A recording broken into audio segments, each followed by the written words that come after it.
যশোর, ঝিনাইদহ, মাগুরা বিশেষ করে এসব অঞ্চলের রাস্তার আশেপাশে অথবা ঘরের কাছে জমির আইলে দেখা যায় এই খেজুর গাছ জন্মে।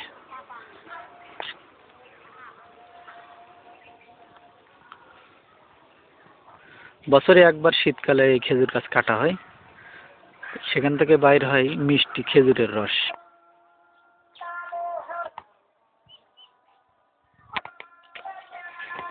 খেজুর গাছ কাটার ভিতরে কিছু শৈল্পিকতা রয়েছে। নিয়মের বাইরে যদি খেজুর গাছ কাটা হয় তাহলে সেই রস দিয়ে পাটালি তৈরি হয় না।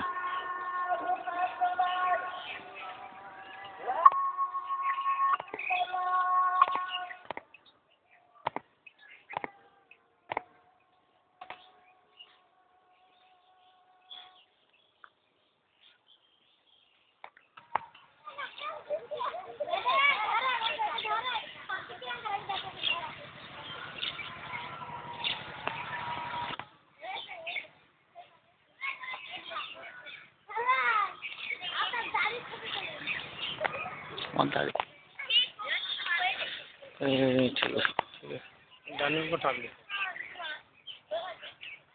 একটা খেজুর গাছ কত বছর বাঁচে ভাই? 100 বছরের উপরে আছে। 100 বছরের বেশি? বাগান ছাড়া তার কিছু নাইও দেখা যাচ্ছে, শুধু খেজুর গাছ আর খেজুর।